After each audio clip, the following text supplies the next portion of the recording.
13 വയസ്സുള്ള ഒരു പെൺകുട്ടിയെ കണ്ണൂരിൽ ലൈംഗികമായി പീഡിപ്പിച്ചതായിട്ട് പരാതി. പീഡിപ്പിച്ചത് വേറെ ആരുമല്ല, വേറൊരു ലേഡിയാണ്. 23 വയസ്സുള്ളൊരു ലേഡി. പോക്സോ കേസിന് ഇപ്പോൾ ഓൾറെഡി കേസ് എടുത്തിട്ടുണ്ട്. ഇതിന് മുന്നും സമാനമായ രീതിയിലുള്ള കേസുകൾ പുള്ളിക്കാരത്തിൻ്റെ പേരിൽ വന്നിട്ടുണ്ടെന്നാണ് പറയപ്പെടുന്നത്. 14 വയസ്സുള്ള വേറൊരു പയ്യനെ ഇതേപോലെ ലൈംഗികമായി പീഡിപ്പിച്ചതിൻ്റെ പേരിൽ പുള്ളിക്കാരത്തിനെ ചോദ്യം ചെയ്യുകയും പുള്ളിക്കാരനെ ആ പയ്യനെ പീഡിപ്പിക്കുക മാത്രമല്ല പേടിപ്പിച്ച് അതിൻ്റെ വീഡിയോ ഷൂട്ട് ചെയ്തിട്ട് പരാതി കൊടുത്തു കഴിഞ്ഞ് കഴിഞ്ഞാൽ ഇത് ലീക്ക് ചെയ്യുമെന്ന് പറഞ്ഞ് ഭീഷണിപ്പെടുത്തുകയും ചെയ്തിട്ടുണ്ടത്രേ. സാധാരണഗതിയിൽ നമ്മൾ പറയുക, ഒരു പെൺപിള്ളേരെ ആണല്ലോ പീഡനത്തിന് ഏറ്റവും കൂടുതൽ ഇരയാവുന്നത്.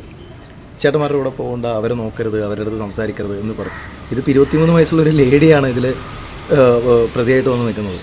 അപ്പോൾ ഇനിയിപ്പോൾ ചേച്ചിമാരുടെ കൂടെ പോകണ്ടെന്ന് പറയാൻ പറ്റുമോ? എങ്ങനെയാണത്? ദൈവമേ, ഇനി ചേച്ചിമാരെ വിശ്വസിക്കാൻ പറ്റില്ലേ?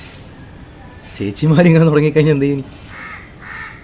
എന്താണ് ആ ഒരു കൾച്ചർ? എവിടെയാണ് ഇവർക്ക് ആ ഒരു ഇത് കിട്ടുന്നത്?